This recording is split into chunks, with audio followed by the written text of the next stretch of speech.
Coucou! Alors oui, il y en a beaucoup qui le savent parce que par-ci par-là dans les vidéos cochon d'Inde c'est dit à droite à gauche, je suis végane et je suis antispéciste. Alors d'abord on va déterminer, on va donner la définition de ces termes pour ceux qui n'y sont pas familiarisés. Végane, majoritairement maintenant les gens savent, mais antispéciste, le mot circule moins. Végane, c'est un mode de vie, c'est le fait de ne consommer aucun produit d'origine animale, ou qui implique l'utilisation des animaux. C'est-à-dire donc premièrement de ne pas manger de viande bien sûr, ou de chair animale, les poissons et les mollusques compris, de ne pas consommer ce qui provient des animaux, donc c'est-à-dire le lait, les œufs par exemple, le miel, ou alors le cuir, la fourrure, la laine, la soie, tout ça. Et aussi évidemment de ne pas acheter de produits autres qu'alimentaires, donc le cuir par exemple pour les vêtements, la fourrure, tout ça, qui impliquent l'utilisation des animaux, donc par exemple les tests sur les animaux pour les cosmétiques, les produits ménagers, et aussi donc les cosmétiques qui ne sont pas forcément testés sur animaux mais qui peuvent contenir de la squalane par exemple, donc qui est extrait des requins, voilà, ou alors de la cire d'abeille, tout ce genre de produits, de la graisse animale aussi en général, voilà. Être végane, c'est ça. Et être antispéciste, c'est en fait l'idéologie qui fait qu'on est végane. Même s'il y a des véganes qui ne sont pas antispécistes, et de manière un peu plus absurde, il y a des antispécistes qui ne sont pas véganes. Cela quand même, voilà. Autant être végane sans être antispéciste, on l'est pour des questions de santé, pour la planète, voilà.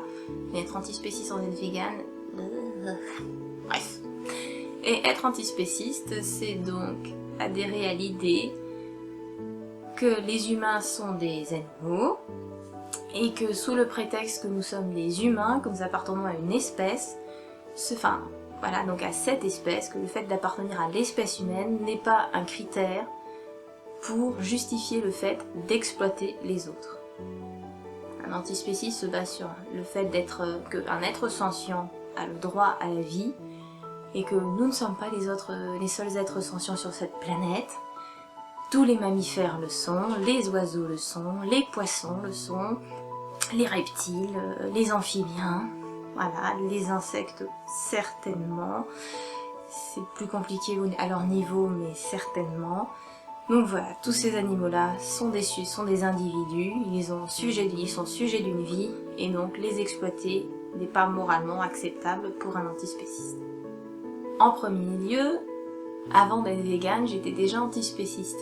En quelque sorte, je veux dire, je suis née antispéciste, dans le sens que on a des idées à nous très rapidement dans la vie, qui fait que c'est notre caractère, notre identité, notre personnalité, ce qui nous fait un peu en tant qu'individu même. Autre que ce qui nous construit dans la vie, il y a quand même une base de ce qu'on est au tout début. J'ai toujours considéré qu'on était des animaux, que les animaux ou les humains, que ce soit un humain ou un chien, un cheval, un oiseau, peu importe quoi, il n'y avait pas de différence. Jamais. J'ai jamais considéré qu'il y avait de différence. Après, je viens d'une famille où on aime les animaux. On a toujours eu un chien, on avait des poissons, les oiseaux aussi en cage. Ça n'a jamais duré très longtemps, mais on a eu des oiseaux en cage. Enfin, les poissons en aquarium, pareil, de toute façon c'est trop petit. Mais on en a eu. C'était mes poissons rouges que j'aimais profondément. Voilà, les oiseaux ça a duré moins longtemps parce que la chienne était allergique et on a dû les rendre. Voilà, ça n'a pas duré, voilà, mais bon. Et j'ai eu des cochons d'Inde. Et dès l'âge de 6 ans, j'ai fait de l'équitation parce que j'adorais les chevaux, je voulais être en contact avec les animaux de toute façon. Et quand j'avais 4-5 ans, je demandais à mes parents de faire du cheval, et quand j'avais 6 ans, ils ont fini par me laisser faire du cheval.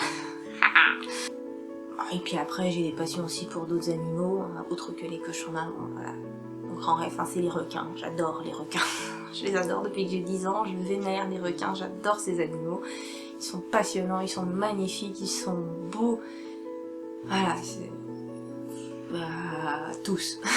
Tous, ils sont tous sublimes de toute façon, ils sont tous fascinants. Après, il y a des petits chouchous, hein, forcément, il y a des espèces que je préfère, mais sinon, voilà. Les requins sont des animaux qui me fascinent et que j'adore.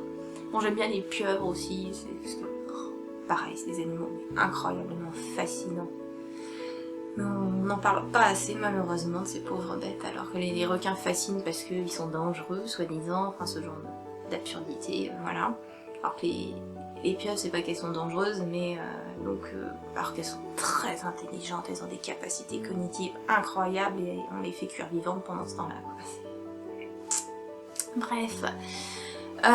Tout ça pour dire que donc j'ai grandi en aimant les chevaux, les cochons d'Inde, on avait un lapin aussi à la maison qui vivait en liberté dans le jardin, dans la maison, il faisait ce qu'il voulait, c'était le roi. Voilà, et pendant ce temps-là, je consommais quand même de la viande. Alors, jamais de ma vie je n'ai mangé de viande de cheval, et jamais de ma vie on ne m'en aurait fait manger. Je trouvais ça ignoble. Après je suis dans une famille où on n'aime pas la chasse, et on n'aime pas la corrida, donc et depuis que je suis petite je déteste la fourrure. Donc voilà, et les tests sur animaux, la vivisection, peu importe pour les cosmétiques ou les médicaments, la recherche, j'en ai rien à faire, j'ai toujours été, mais alors totalement contre. Le téléthon ça m'a toujours insupporté. Parce que ils testent sur les animaux, hein, sur les chiens, sur les Golden Retriever et les Labrador. Donc d'ailleurs si vous donnez au Téléthon, vous financez ça. Et voilà. Je sais que c'est un sujet sensible pour certaines personnes, mais j'en parlerai un peu après. Cette vidéo sera certainement longue. Et ce qui fait que bon, je vivais quand même ma vie sur le fait que je mange de la viande, mais j'ai mes animaux et je les aime plus que tout au monde. Et j'avais beaucoup de mal en poney club par exemple avec les maltraitances qui pouvaient être faites sur les animaux. C'est-à-dire par exemple le poney qui a été monté et que pendant 1 heure il a tourné en rond dans le manège, le gamin descend, on l'attache voilà, là où on les met en attendant, on le décèle pas ni rien parce que dans 10 minutes il y a un nouveau gamin qui va monter dessus pour le cours d'après.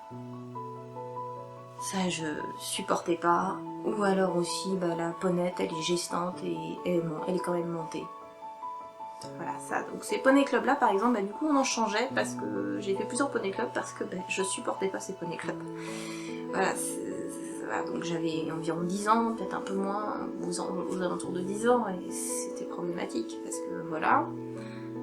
Et puis après j'ai trouvé un poney club qui avait l'air plus sympa, voilà, les poneys n'étaient jamais montés 2 fois d'affilée, il y avait forcément une pause, 1 fois le matin, 2 fois l'après-midi maximum, ce genre de choses, donc bon, c'était plus respectueux.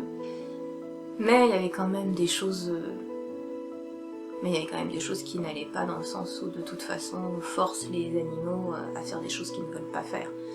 Un poney qui est récalcitrant par exemple, alors c'est surtout les Shetland qui s'en prennent plein la tronche parce que ils font 1m10 au garrot, donc quand il y a une mono d'1m60-70 qui leur monte dessus avec ses 60 kg, juste parce que le pauvre poney, il traverse la piste, il veut pas faire ce qu'on lui demande de faire, mais il a le droit d'en avoir marre.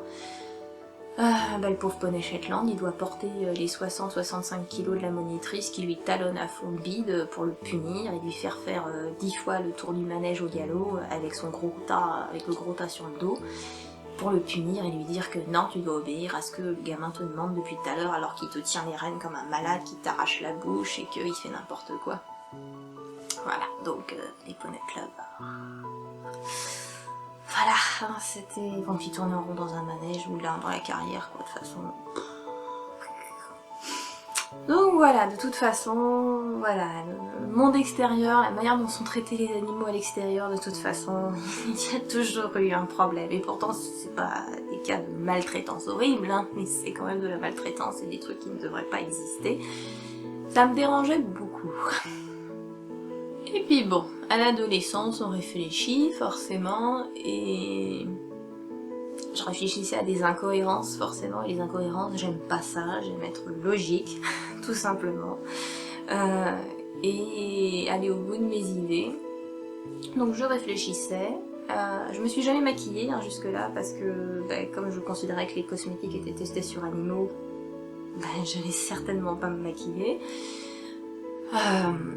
Et puis, donc à l'adolescence, je me disais c'est pas logique, c'est pas logique, j'ai des animaux, mes cochons d'Inde par exemple, je les aime, j'ai des poissons, je les aime, je leur ferai jamais de mal.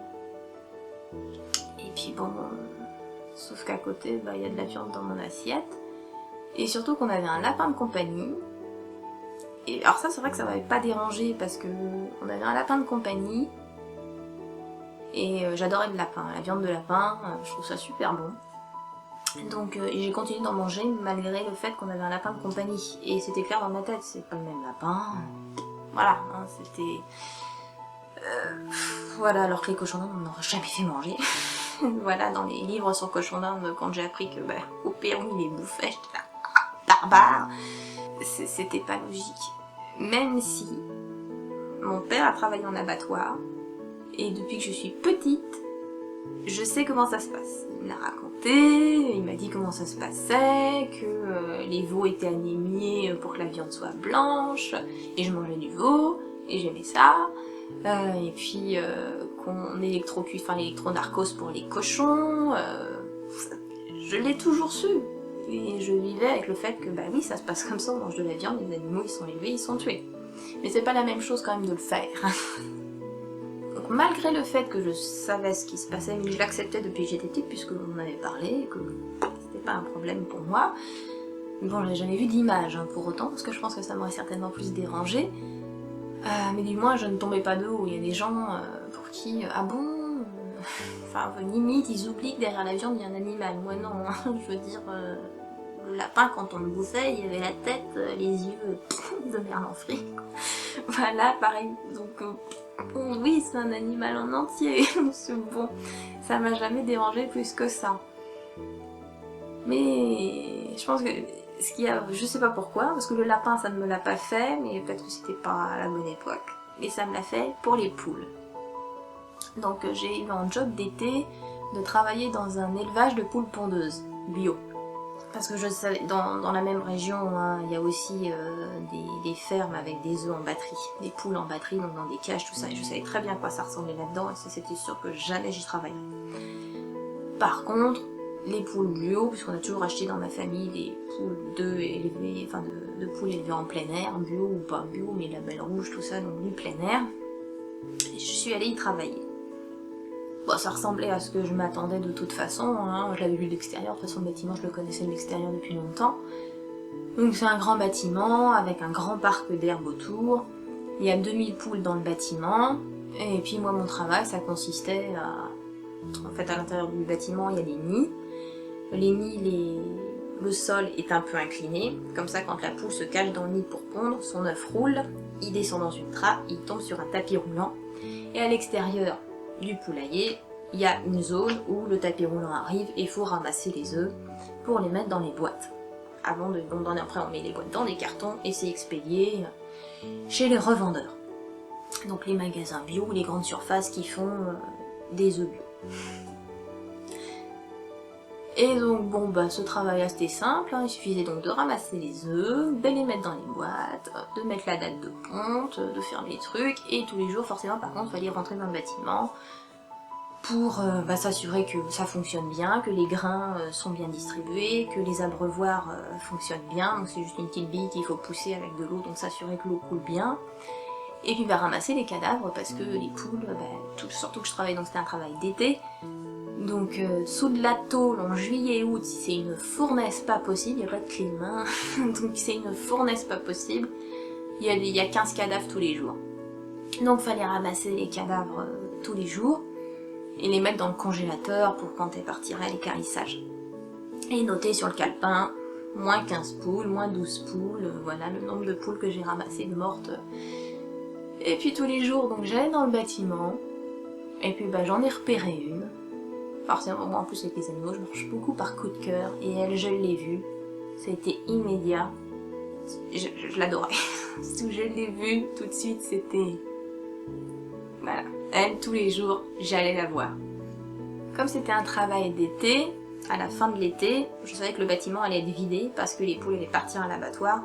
Parce qu'une poule pondeuse, même si son espérance de vie c'est 5, 6, 7 ans peut-être même, voire plus hein, si elle est costaud, elles partent à l'abattoir quand elles ont 1 an et demi. Parce qu'elles arrivent dans l'élevage quand elles ont environ 4-5 mois, donc elles commencent à pondre, et au bout d'1 an, donc ça leur fait 1 an et demi, elles pondent plus assez pour être rentables. Donc, abattoir.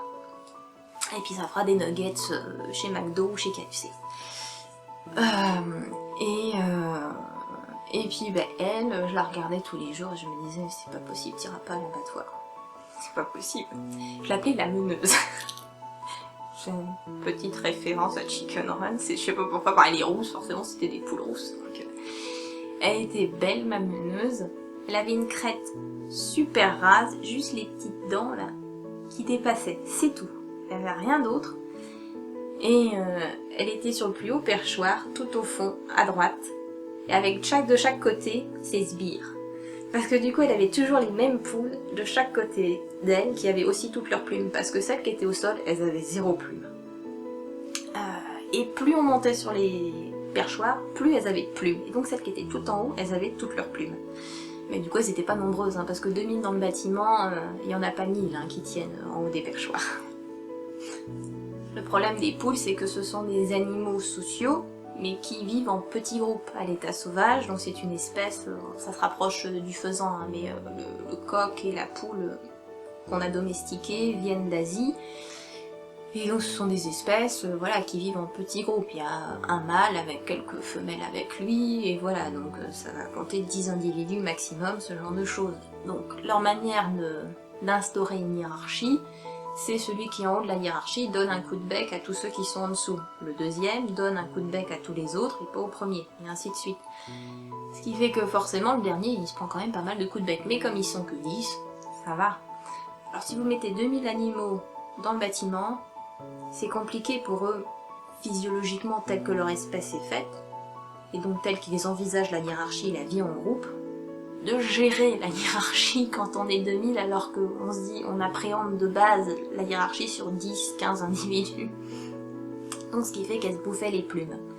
Et que celles qui voulaient sauver leur plumage et éviter de se faire un peu trop défoncer, ben, elles vivaient tout en haut.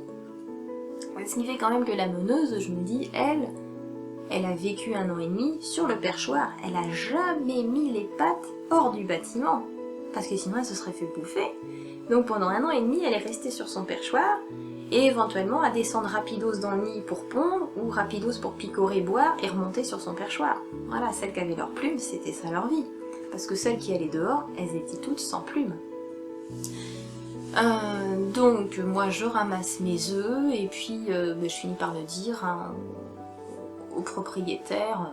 De toute façon on avait en plus un grand jardin, j'avais déjà commencé à dire à mes parents, j'aimerais bien qu'on ait des poules.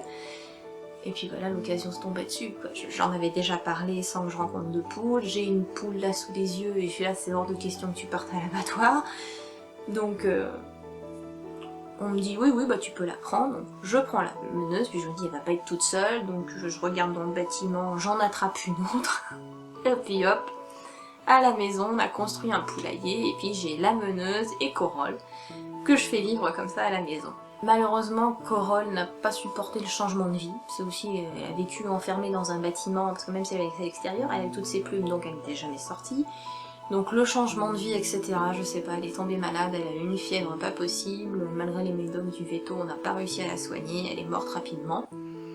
Donc la meuneuse se retrouve en toute seule. Je suis repartie au bâtiment, enfin voir le fermier, et puis le bâtiment n'avait pas encore été vidé. Donc j'en ai repris une autre, que j'ai appelée la belle. Et d'ailleurs elle était belle, autant que je la connaissais, elle avait encore ses plumes, mais quand je l'ai retrouvée, ben je sais pas, elle avait été déchue de sa hiérarchie, parce qu'elle avait quasiment plus de plumes, mais je suis quasiment sûre que c'est elle que j'ai reconnue. Et voilà, donc je l'ai prise. Et bon après, l'année d'après, j'en ai ressauvé aussi d'autres, il y a même la fermière qui m'avait dit « Oh, il y en a une dans le bâtiment, dans les nouvelles ». Je l'ai repérée, je la trouve super jolie et j'aimerais bien te la donner avant qu'elle perde ses plumes. Donc du coup elle m'avait donné une autre poule qui s'appelle Irma. Et donc bon, j'en ai récupéré d'autres, en tout j'en ai eu 6, Corolle comprise, hein, donc en tout j'en ai eu 6. Et je m'attendais pas, je connaissais pas du tout les poules, pas du tout. Je m'attendais à des... Enfin, le préjugé qu'on a hein, sur certains animaux qui sont complètement abrutis, mais c'est quand même des préjugés, donc malheureusement on les a en nous. Je m'attendais pas à des animaux intelligents. Donc les poules m'ont fait découvrir des animaux mais passionnants. J'adore les poules maintenant, vraiment c'est des animaux mais fascinants, merveilleux. Bon déjà donc j'en ai eu 6, elles avaient toutes les 6 leur personnalité propre. Évidemment la meneuse était ma chouchoute, forcément. Et donc il y a eu la meneuse, il y a eu Clémentine, il y a eu Aménophis, il y a eu Irma et la belle et Corolle aussi. Mais la belle s'est malheureusement sauvée. Et la belle et la meneuse se sont sauvées, j'ai retrouvé la meneuse mais j'ai jamais retrouvé la belle. En plus elle se laissait pas attraper donc elle était restée très très apeurée et tous les soirs pour la rentrer dans le poulailler parce qu'elle rentrait pas toute seule, il fallait que je la pourchasse dans le jardin. Donc ça aidait pas beaucoup à la rendre plus confiante envers nous. Alors que la meneuse, mais très vite, elle était super intelligente, elle comprenait tout très vite. Le poulailler, il était installé dans un bâtiment, elle a tout de suite compris que bah, c'est là, et le soir elle rentrait toute seule, et quand on a déménagé le poulailler, qu'on l'a aménagé ailleurs, elle a tout de suite, au bout de 2 soirs où je l'ai déplacé, enfin un soir, je l'ai déplacé pour dire non c'est plus là maintenant, c'est là-bas, le lendemain c'est bon, elle avait piégé, elle était dans le nouveau coin. Donc voilà, et puis j'ai vécu plein de choses avec mes poules, tellement c'est des animaux passionnants, intelligents, elles me faisaient tellement marrer, elles étaient super drôles, voilà, donc elles avaient chacune évidemment leur personnalité, puis ce qui me faisait rire c'est qu'elles avaient chacune pas forcément leur œuf, c'est que donc maximum qu'on vécu ensemble en même temps, il y en avait 4. Et quand je trouvais un œuf qui avait été pondu, alors éventuellement parce qu'il y en a une qui allait se mettre dans un coin paumé du garage ou je sais pas quoi, où elle a pondu sur le béton, on sait pas pourquoi elle a fait ça alors qu'il y a des nids installés, mais bon, en voyant l'œuf, je savais qui l'avait pondu. Je le savais, parce que ben, la taille n'est pas la même, la couleur n'est pas la même, voilà, il y a des petites variations qui font que je sais qui a pondu. Et évidemment la meneuse c'était ma préférée, mais en plus c'est elle qui faisait les plus beaux œufs, c'était des œufs de Pâques. C'était des œufs de Pâques qu'elle me faisait, ils étaient clairs au-dessus, plus sombres en bas, et ça faisait une sorte de petite couronne de météorites satellites, comme les anneaux de Saturne, quoi, avec vraiment mais la couleur, un peu des petits points blancs et plus foncés qui se mélangeaient là pour faire le dégradé. Ils étaient sublimes les œufs. Ça m'énerve parce que j'en ai jamais conservé. Alors qu'il aurait fallu que j'aspire avec une seringue le contenu pour en garder un, mais je n'ai jamais pensé à faire ça, ou les prendre en photo en fait, mais j'y ai jamais pensé, ça m'énerve. Et bon, ils sont dans ma mémoire. Bref. Et donc toute cette expérience avec mes poules, je les regardais en me disant ça n'a pas de sens. Je les ai sauvées de l'abattoir, parce que je voulais pas qu'elles soient tuées, mais que ce soit elles ou les milots, enfin les 2000 autres qui restaient dans le bâtiment, il n'y a pas de différence entre mes poules et c'est juste que celles-là, elles ont la chance que je les ai prises, ou il y en a une qu'on m'a donnée, et c'est tout, c'est la seule différence, c'est juste que celles-là, elles ont eu de la chance. Elles ont eu la chance que je tombe sur leur chemin, que je les prenne chez moi et que je leur assure une vie où elles auraient un jardin, voilà, qu'elles soient en liberté, qu'elles puissent gratter la terre, enfin la terre elle la grattait là-bas mais pas la paille par contre, donc elles pouvaient gratter la paille, elles avaient des friandises que pas forcément on leur donnait des petits morceaux de reste de table, ou je leur cuisinais des pâtes aussi. Donc voilà, ou les vers de terre, quand on creusait dans le jardin, elles arrivaient, comme dès qu'elles voyaient qu'on passait avec une pelle, elles arrivaient en courant derrière, là, et puis elles restaient près de nous là pour guetter le moment où il y aurait un ver de terre qui serait sorti de la terre pour bouffer. C'est moche, cruel. C'était tellement marrant. Voilà, et je me dis, mais c'est injuste. Toutes les autres, elles sont parties à l'abattoir, alors qu'il n'y a aucune différence entre toutes ces poules et les miennes. Il n'y en a pas. Et puis, jamais je laisserai quiconque tuer mes poules. Évidemment, personne n'aurait le droit de tuer mes poules. Mais c'est pas parce que c'est mes poules, puisque que ce soit celles du bâtiment ou les miennes, il n'y a aucune différence. Donc c'est juste qu'elles sont chez moi et qu'elles ont la chance d'avoir une protectrice qui fait que on n'a pas le droit d'y toucher. Et que les autres, ils n'ont pas de protecteur. C'est injuste. Et donc puisque moi je serais incapable de tuer mes poules et que surtout ben c'est même pas que je suis incapable, c'est juste que je ne veux pas en plus, c'est tout, c'est même pas je veux pas qu'on les tue. Elles ont leur vie. Et parce que même si je les donnais à quelqu'un, admettons, je suis obligée de déménager dans un appartement, j'ai plus possibilité de les garder. Ben même si je déménageais et que je les donnais à quelqu'un, donc elles m'appartiendraient plus, mais c'est pas pour autant que je les donnerais à quelqu'un qui les boufferait. Bah non. Donc leur vie reste importante pour ce qu'elle est. Et pas juste parce que elles sont avec moi et que sous prétexte qu'elles sont plus avec moi, ben on pourrait les tuer. Bah non, si je les donnais à quelqu'un, ce serait mais tu les tueras pas, hein, tu les gardes jusqu'au bout, si elles sont malades tu vas chez le veto, ce genre de truc. Donc ça n'avait aucun sens. Et puis bah, du coup je me suis dit mais que ce soit une poule, un cochon, une vache, une noix, un poisson, peu importe qui c'est. J'ai pas à lui prendre sa vie, ça n'a aucun sens.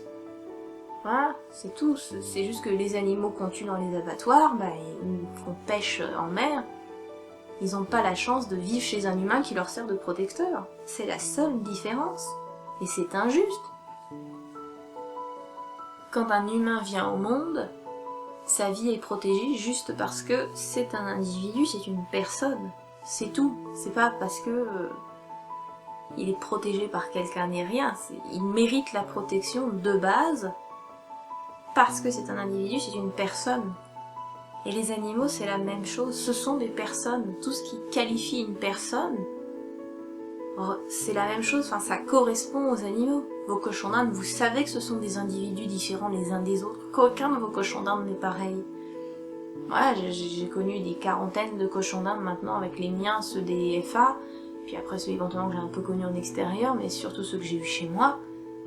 Chacun, je vais parler de leur personnalité, il n'y en a pas deux qui sont pareils, il y a des caractères qui peuvent se rapprocher, forcément de la même manière que deux humains peuvent avoir des traits de caractère similaires, mais c'est tout.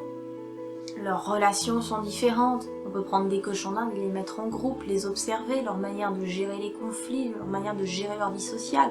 Il y a des points communs, mais il y a des choses d'un groupe à l'autre, c'est pas pareil, parce que les individus ne sont pas les mêmes. Tous les animaux, c'est ça. Les vaches qu'on mange, c'est ça. Les cochons qu'on mange, c'est ça. Les poulets qu'on mange, c'est ça. Les poissons qu'on va chercher dans l'océan, c'est pareil. Qu'on laisse agoniser, asphyxier sur les ponts d'un bateau, c'est pareil. Ils ont des relations complexes au sein de leur banc de poissons. Alors oui, c'est que des poissons, et déjà les poissons rouges en général sont pas traités avec autant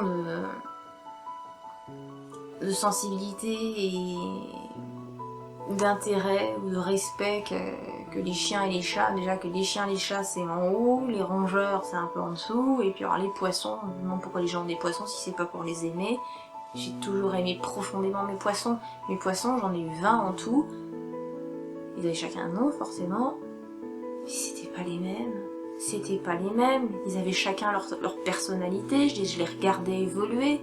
Jamais, il y en a pas deux qui avaient le même tempérament. Je peux parler de la personnalité de mes poissons. Je m'en rappelle, alors bien sûr malheureusement qui n'ont pas vécu longtemps. Mais voilà, deux qui étaient très proches, quand il y en a un qui est mort, l'autre il a fait un deuil. Il était pas bien, il était déprimé. Et il est mort dans les mois qui ont suivi, et je suis certaine que... Enfin non, il a vécu quand même un an de plus. Mais il est devenu tout blanc. C'était plus le même. Parce que son copain était mort, c'est aussi simple que ça. Voilà, il avait d'autres copains, hein, c'est pas juste il est tout seul, non, les autres étaient en pleine santé, tout ça, mais lui non. Parce qu'il a perdu son copain. Voilà, tous. Ça sert à rien de chercher à chaque fois de dire ouais mais celui-là, ça, tous les animaux. On les étudie et plus la science apprend enfin à les comprendre et à admettre que ben oui, l'inévitable, oui, ce sont des individus, ce sont des personnes, ils ont des personnalités, ils ont des désirs, des joies, des peines. C'est évident. Et tuer une vache, tuer un cochon, tuer un saumon, tuer une truite, tuer une crevette, on n'a pas à faire ça. Et en plus, on n'en a pas besoin. Donc moi, non seulement je me suis dit, bon, j'arrête, tout simplement, c'est l'exploitation animale, non, voilà, depuis toujours, en fait, j'aime pas ça. Et du coup, je dis stop. Et puis après, quand on se renseigne, ben, c'est absolument pas nécessaire. Bon, je me suis pas du tout posé la question de la nutrition, de machin, j'en avais rien à faire, c'était juste non. non, je suis pas d'accord, je participe plus à ça, j'arrête. Et après, quand on se renseigne, bah, c'est juste que, bah oui, être végétalien, c'est possible, c'est largement possible pour la santé, peu importe l'âge qu'on a, que ce soit une femme enceinte, que ce soit un nourrisson, que ce soit un enfant, un adolescent, un adulte, un vieillard. Le végétalisme correspond à tous les stades de la vie. Voire c'est meilleur pour la santé en plus, et pour la planète, ben, c'est carrément mieux, puisque l'élevage pollue, il y a 12,5% des gaz à effet de serre qui sont dus directement à l'élevage. Donc voilà, c'est une atrocité. Il y a 2/3 des terres agricoles qui sont réservées à faire pousser la bouffe, qui font que vont bouffer les vaches, les cochons, les poules, parce que forcément, il faut faire pousser du blé, du soja, du maïs pour les nourrir, au lieu de nous nourrir nous directement, alors que ce sont des plantes que nous mangeons. Ça n'a aucun sens. Bon, ça je l'ai appris bien après, parce que moi, ma considération de base était morale éthique. Je veux pas qu'on les tue, ni qu'on les exploite sous aucune forme, c'est tout. Je ne veux pas, c'est horrible, ça n'a pas à exister. Et après, au-delà de ça, ma santé n'en a pas besoin, pas du tout. Bien au contraire, la planète, elle en a marre de ça. Donc, mince quoi. Donc moi j'ai dit stop en 2003. Donc en fin d'année, fin 2003. Donc en fin d'année, ça fera 17 ans que je suis végane. Que tout va bien pour moi, merci. Question santé, bon j'avais pas de problème de santé avant. Autant il y a des gens qui vont dire j'avais des problèmes, gna gna gna, ça va mieux à ce niveau-là. Moi non, j'avais pas de problème de santé avant, j'en ai pas eu après. Voilà, c'est juste, bah, je vais toujours bien. Ça n'a rien changé, à part, moi à l'adolescence, j'avais des règles douloureuses. J'étais pliée en deux le premier jour. Voilà, j'étais pliée en deux. J'avais super mal en bas du dos, j'avais super mal dans le ventre. Voilà, c'était tous les mois la même chose. Je connais plus ça. Je sais plus, voilà, les règles douloureuses, je sais plus ce que c'est. Mais ça fait 17 ans que je sais plus ce que c'est en fait. C'est après, hein, au bout d'un moment où je me suis dit, mais j'ai plus jamais mal. Et en cherchant un peu, il y a déjà eu des petites études qui ont été faites, etc. sur des femmes végétariennes, donc végétariennes, rien que ça. Et omnivores. Apparemment, il y a moins de règles douloureuses chez les femmes végétariennes. Alors je dis pas, si vous êtes une femme, que vous avez des règles douloureuses, tentez le coup. Parce que, alors je dis pas, hein, après il y a des femmes véganes qui ont l'endométriose et voilà, hein, ça règle pas tout, c'est pas une solution miracle le véganisme, mais n'empêche que il y a ça quand même. Voilà, c'était le seul truc que je pouvais avoir franchement qui était casse-pied dans ma vie, quoi, c'était tous les mois, c'est fini, c'est fini. Donc bon, je suis contente. Tout le reste après sinon ça va bien, voilà, le reste de santé, bah, voilà. Alors apparemment quand on est vegan, c'est vrai qu'on récupère certainement plus vite aussi des efforts, etc. Donc ça après, c'est une fois que je l'ai appris que je me suis dit ah ouais c'est pas faux que si je bouge pas et que je me mets à faire du sport ou machin, les courbatures, ben en fait elles sont moindres et elles disparaissent plus vite.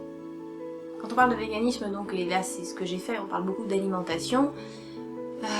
Donc oui, malgré le fait que j'avais des poules, donc oui, quand j'avais des poules, je mangeais leurs œufs, mais j'achetais plus d'œufs à l'extérieur ni rien, j'étais végane à l'extérieur et chez moi je mangeais juste les œufs de mes poules.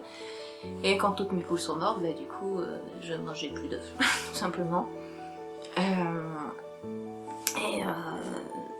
Donc voilà, donc pas de produits laitiers, pas de poisson. Voilà, faut regarder les ingrédients de ce qu'on achète et puis d'acheter que ce qui est vegan. Bon, idéalement, s'il y a un logo vegan dessus, c'est encore mieux.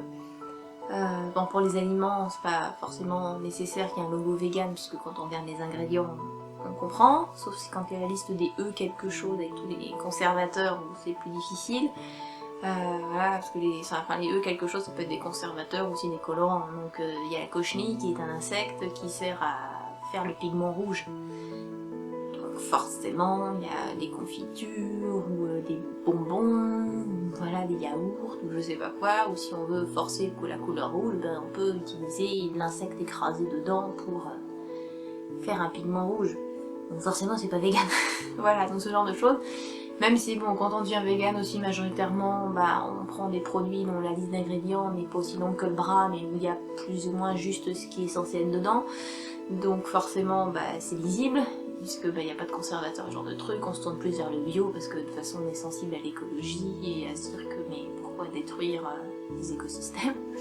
Au-delà de l'alimentation, il y a tout le reste, donc il y a les cosmétiques. Donc comme je l'ai dit, moi une fois que j'ai trouvé des cosmétiques vegan, donc non testés et avec des produits non animaux dedans, bah j'en ai acheté. Voilà, j'en ai acheté, j'étais contente. Et puis après il y a aussi bon, bah, les détergents, donc le produit de la vaisselle, le produit pour la vaisselle, le produit pour les vitres, le produit pour la vaisselle, tout ça c'est testé sur les animaux aussi. Donc faut trouver des marques qui ne testent pas, ou alors les faire soi-même, et comme ça bah, on est sûr. Ma lessive, quand je la fais au lierre, avec le lierre qui pousse dans mon jardin, bah, je sais qu'elle n'est pas testée, et je connais même le lierre que je vais chercher, puisque c'est mon lierre. Donc voilà, il n'y a que le produit vaisselle que, voilà, bah, lui c'est vegan, donc c'est la marque, c'est Sonnette, et c'est trouvable en magasin bio, donc voilà, il est vegan, donc je suis tranquille pour mon liquide vaisselle, il est très bien. Le sol, tout ça, voilà, pareil, c'est le produit, bah, puis on fonctionne beaucoup au vinaigre blanc. De toute façon, par exemple, le vinaigre blanc, bah, du vinaigre blanc. Il n'y a qu'un ingrédient dedans. Voilà, il y a des produits qui sont dans l'alimentation, et des produits qui sont pas véganes. Le vin, par exemple, n'est pas forcément vegan, les bières non plus, donc c'est des choses où on ne boit pas d'alcool, donc... mais voilà, il y a des gens des véganes qui doivent faire attention à ça. Et il y a les produits donc autres que ça aussi, il y a les cigarettes pour ceux qui fument, il y a des véganes qui fument, c'est pas, voilà, parce qu'ils sont pas très bien de vouloir dire les animaux, faut pas leur faire de mal, mais ma santé j'en ai rien à faire, je fais ce que je veux, c'est deux choses différentes. Et donc qui fument, mais il y a des marques de tabac qui testent sur les animaux, donc ils font fumer des chiens, des rats, ce genre de choses, d'acheter des marques qui ne testent pas sur animaux. Il y a aussi, donc bah, évidemment, après se poser la question, bah évidemment on va pas à la corrida, on va pas regarder des spectacles de dauphins et d'orques dressés à faire des cirques avec animaux, forcément c'est pas vegan, c'est pas antispéciste, voilà, les zoos, ce genre de choses. Le véganisme c'est pas un dogme, c'est pas une religion, c'est pas un truc avec ce qu'il faut faire, ce qu'il faut pas faire, c'est comme ça et pas autrement. Le véganisme, c'est une réflexion sur comment ne pas exploiter les animaux. Qu'est-ce qu'il faut faire pour mettre fin à l'exploitation animale et ne pas les exploiter. C'est ça le véganisme.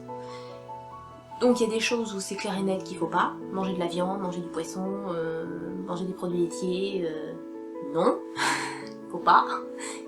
Voilà, c'est pas vegan. Et il y a des produits, il y a des choses où bah, c'est plus vague. C'est plus vague. Voilà, il n'y a pas de ligne tracée de dire est-ce que c'est vegan ou pas. Est-ce que si j'ai des poules dans mon jardin et que je mange leurs œufs, est-ce que c'est vegan ou pas? Est-ce que ça se rapproche de l'exploitation ou pas? Il y a des végans qui vont penser que c'est pas vegan, il y en a d'autres qui vont penser que c'est vegan.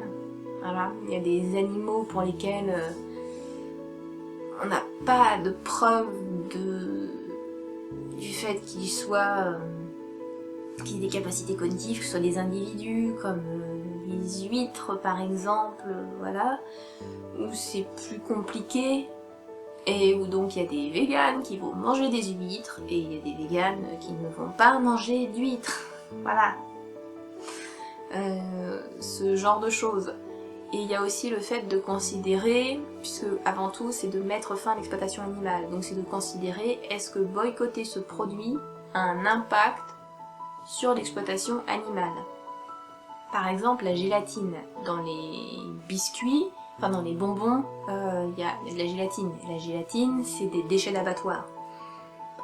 Donc, forcément, de prime abord, c'est pas vegan, puisque concrètement, il y a de la viande dedans.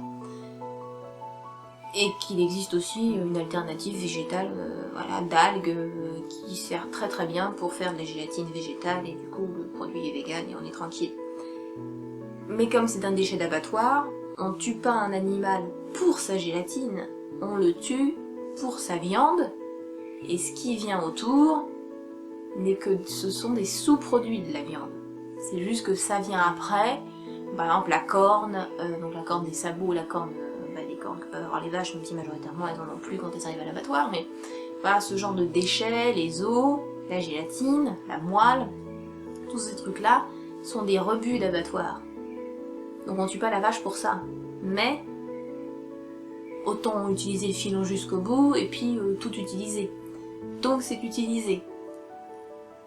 Alors après, est-ce que du coup manger des bonbons qui contiennent de la gélatine animale, c'est vegan ou pas? Étant donné que si j'en mange, de toute façon ça ne finance pas la mise à mort des vaches, puisque ce n'est pas pour leur gélatine qu'on les exploite, mais ça va être pour leur chair, et pour les vaches laitières, ça va être pour leur lait. Et la chair aussi. Donc ce sont des questions à se poser. C'est pour ça qu'il y a des zones où la frontière est floue. Voilà, c'est est-ce que c'est vegan, est-ce que ça ne l'est pas? Il y a des choses où c'est clair et net que non, et d'autres qui sont plus sujettes à débat. Est-ce qu'il faut que je donne de la viande à mon chien ou à mon chat? Voilà, la frontière est aussi très floue. Moi, la question se pose pas, j'ai que des herbivores. Ah, on mange tous la même chose à la maison. Ouais. Voilà, mais la question se pose, elle est légitime, et c'est sujet à débat. Et voilà, et ça, c'est pas tranché. Le véganisme, c'est avant tout réfléchir à comment on traite les animaux sur cette planète, quelle est leur place, quelle est la place qu'on veut qu'ils aient et qu'on estime qui est juste, c'est surtout ça, hein, c'est une question de justice et de morale, et de faire en sorte que mes actes au quotidien répondent à cette éthique que j'ai. Donc forcément, puisque je ne veux pas qu'on tue d'animaux ni rien, s'il y a un insecte qui rentre chez moi, soit une guêpe ou une araignée, ou voilà, un scolopendre, je vais pas l'écraser. Ben non, je vais mettre un bocal, je vais passer une feuille en dessous et puis je vais le mettre dehors. Voilà, c'est va vivre ta vie. Mais je vais pas le tuer. Voilà, c'est puisqu'il a le droit de vivre aussi. Voilà, après il y a des impondérables, on va dire. Je marche dans mon jardin et j'écrase un escargot. Ouais, j'ai pas fait exprès. Et je me sens très coupable de si j'écrase un escargot dans mon jardin, ça peut arriver. Mais voilà, je fais attention quand je marche, tout ça, mais bah, parfois il y a des accidents de la même manière qu'un conducteur en voiture, parfois bah, ça peut arriver qu'on écrase un individu, un humain. Voilà, et c'est pas pour autant qu'on va traiter la personne de meurtrier ou d'assassin, ou peu importe, c'était un accident. Après on va étudier les circonstances, tout ça, bon voilà, parce qu'il y a du juridique derrière, mais n'empêche que ça ne fait pas de vous un meurtrier. C'était pas, voilà, c'est un accident. Il y a une différence entre un acte volontaire et involontaire. Donc les animaux, c'est ça. C'est juste se dire qu'est-ce qui est volontaire et qu'est-ce qui n'est pas, et qu'est-ce que je peux faire au maximum dans ma vie pour éviter d'engendrer de la souffrance chez autrui ou de causer sa mort, tout simplement. Concernant donc la vivisection, les tests sur animaux en laboratoire, les expériences qu'on fait sur eux, évidemment, j'aime les cochons d'Inde et forcément, bah, je veux pas qu'on les torture, mes cochons d'Inde, donc je vois pas pourquoi est-ce que je serais d'accord sur le fait que si c'est pas les miens, c'est pas grave, faites-leur subir ce que vous voulez. Ils sont concernés, donc les cochons d'Inde, par les expérimentations en laboratoire, donc après on utilise, mais alors, tout le monde en laboratoire, hein, de toute façon, les animaux les plus utilisés, c'est les poissons, donc on n'est pas forcément au courant, mais les plus utilisés, ce sont les poissons. Et puis après il y a les souris qui se comptent en millions, il y a aussi donc les rats, les cochons d'Inde et les lapins c'est quand même moins, alors, les chats et les chiens ils sont vraiment en bord, il n'y en a pas tant que ça, mais nous on les utilise quand même, il y en a des milliers, et les singes aussi. Alors pour les cosmétiques, les détergents, tout ça, enfin franchement c'est indéfendable de les utiliser pour ça, voilà, ça on peut argumenter avec quelqu'un, mais enfin bon. Donc c'est surtout pour la recherche scientifique, pour les médicaments, les maladies, ce genre de trucs. Ou évidemment je veux bien croire hein, qu'il y a des gens qui soient qui ne se prononcent pas, quoi, qui soient plus là à dire ah bah non quand même, parce que toujours, si vous considérez en effet que la vie d'un humain est plus importante que celle d'un rat, forcément vous allez vous dire bah c'est pas grave de torturer un rat si c'est pour sauver un humain. Mais déjà, c'est pas si simple, parce que combien de rats vous estimez qu'on peut torturer pour sauver un humain? Parce que les recherches scientifiques, c'est des tests. On ne sait pas, on prend des animaux, on leur fait subir des choses, mais on ne sait même pas ce que ça va donner. Ça se trouve, le résultat, à la fin, ce sera zéro. Ça a servi à rien. Sauf qu'entre deux, bah, on les a fait souffrir et on les a tués. Et ça n'a sauvé aucun humain à côté. Il y a déjà ça. Et donc évidemment, je ne suis pas médecin, je ne suis pas scientifique, je n'y connais rien, donc je ne peux qu'à me remettre voilà, de faire confiance à ce que peuvent dire certains scientifiques médecins. Donc il y a un groupe de scientifiques, il y a l'association donc Antidote Europe, je vous mets le lien dans la description.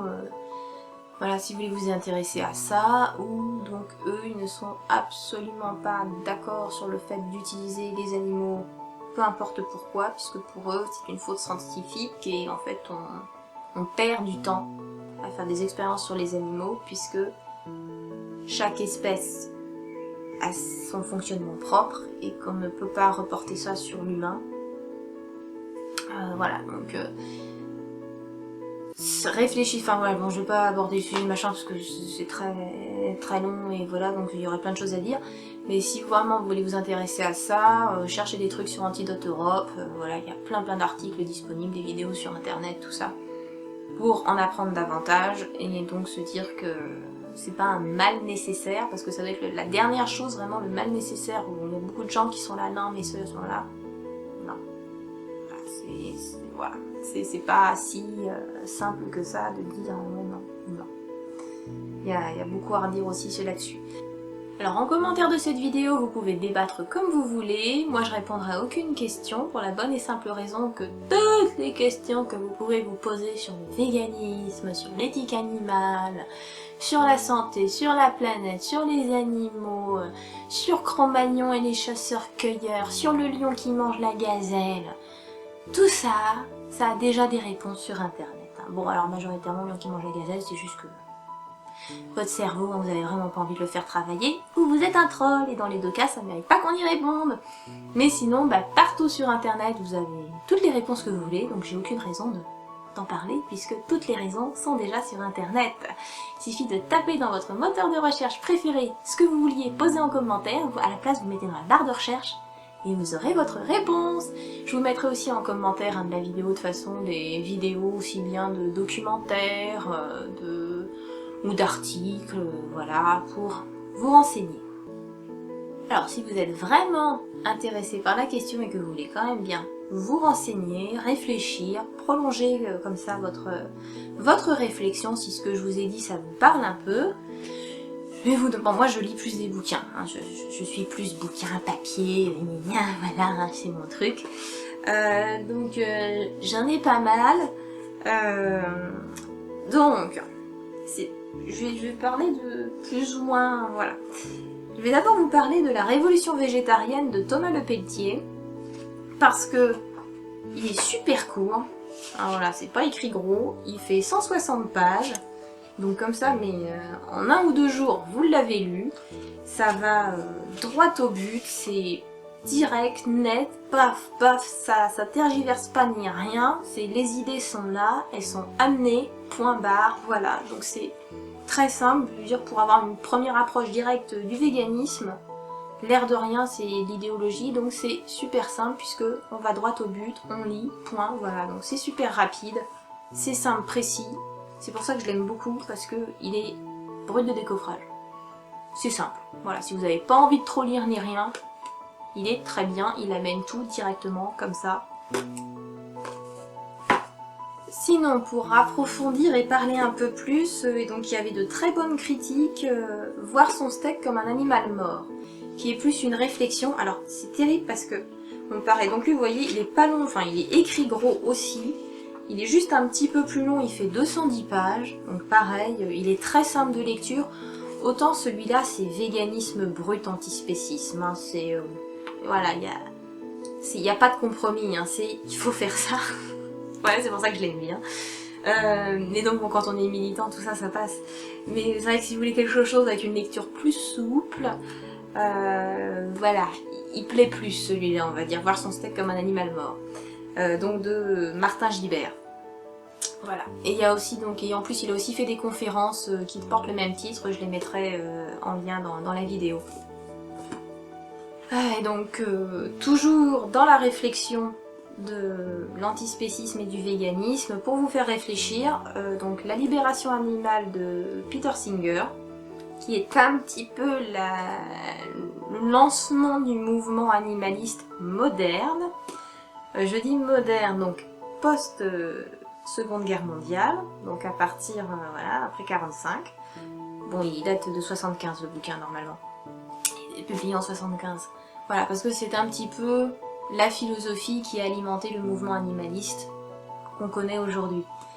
Parce que les véganes, enfin au moins les défenseurs des animaux, et donc le végétarisme, parce que le véganisme, enfin le végétalisme c'est un petit peu plus... c'est plus 20e siècle, mais le végétarisme il date de la Grèce antique au moins, parce qu'après c'est d'après ce qu'on trouve, ce que les historiens et voilà trouvent. Donc en tout cas l'idéologie de défendre les animaux, de ne pas les tuer, etc. ça date au moins de Pythagore, de Plutarque, Grèce antique. Donc voilà ça, mais vous avez donc beaucoup de réflexions philosophiques et des exemples aussi de traitement des animaux. Donc il est super. Il est super. Bon, il y a des descriptions qui peuvent faire un petit peu peur à certaines personnes qui sont sensibles parce qu'on vous dit ce qu'on fait subir aux animaux. Mais c'est... Et ça parle aussi donc de vivisection. Donc si vous voulez savoir ce qu'on fait subir aux cochons d'Inde en laboratoire, ça peut être bien. Il n'y a pas que ça, mais il est bien. Alors là c'était pour la réflexion, pour vous nourrir, répondre à des questions, voilà. Il y a aussi, donc par contre je ne l'ai pas chez moi, donc Plaidoyer pour les animaux de Mathieu Ricard, qui est plus long. Mais qui est un peu la version La Libération Animale, donc qui date des années 70, où vous pourriez dire ça c'était les années 70, donc Mathieu Ricard qui l'a publié peut-être en 2013-14, un truc comme ça, Plaidoyer pour les animaux, 2013 ou 2014, je veux vraiment pas être... ça doit être ça. Bref, c'est quasiment ça, mais version donc année 2010, et européenne, parce que ça, il parle de ses expériences aux États-Unis, etc. Mathieu Ricard parle vraiment de l'Europe. Donc comme ça, il n'y a pas à dire ça c'était les années 70 aux États-Unis, c'est comme ça, c'est pas pareil chez nous. Vous pouvez lire donc Plaidoyer pour les animaux de Mathieu Ricard, qui aborde les mêmes choses, mais en Europe de nos jours. Alors, après la partie philosophique, donc, si vous voulez vous renseigner davantage sur l'industrie et ce genre de choses, alors là c'est vraiment, ça s'appelle Bidoche, donc comme son nom l'indique, ça parle de la viande et de l'élevage. Donc de Fabrice Nicolino, c'est un journaliste qui travaille chez Charlie Hebdo par exemple. Donc Bidoche, voilà. Il est assez confondant, il fait que, bon, il fait 370 pages, donc voilà, mais... Non, 340, après c'est que des notes et machin.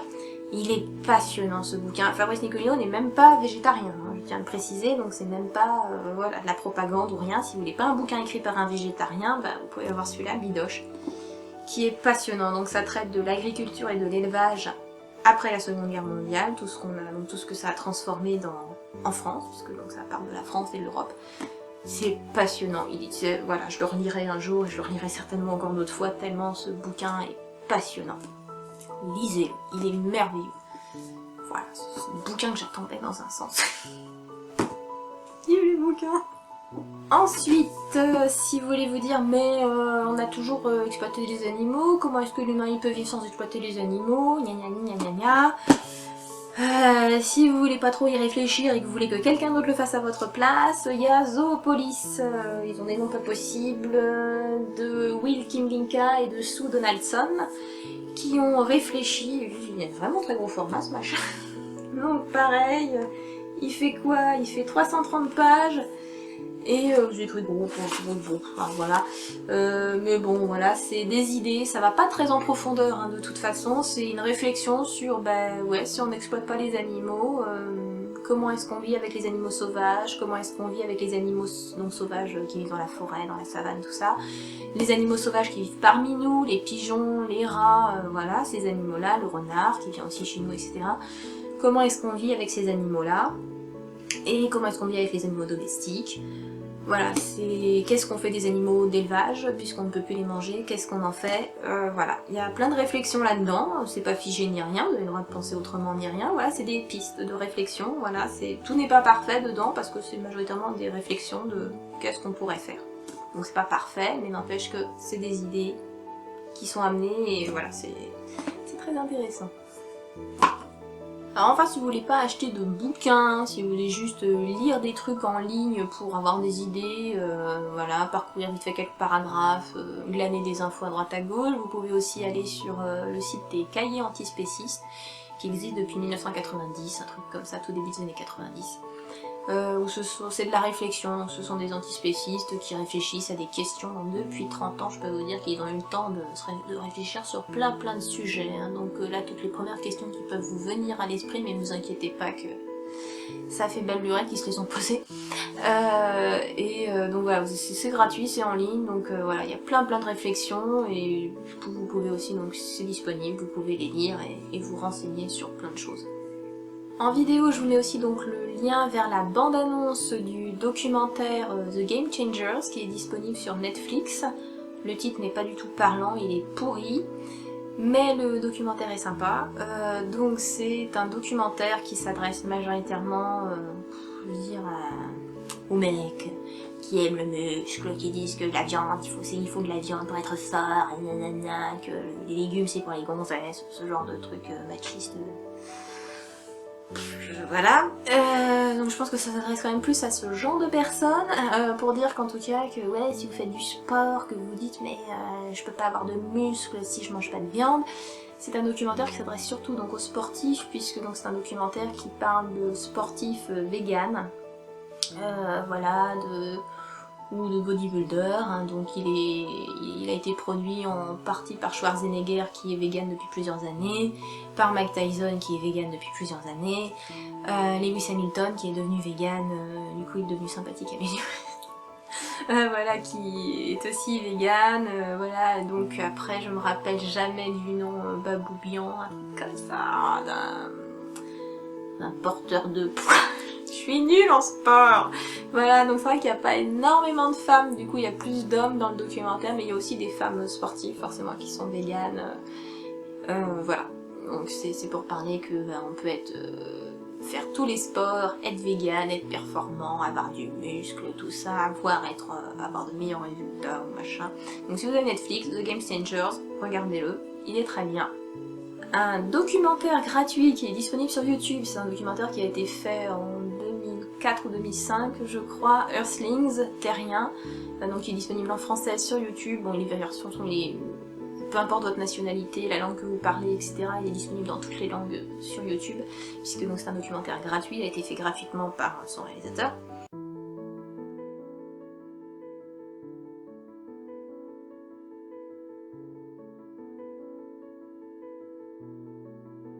Merci d'être resté jusqu'au bout de cette longue vidéo.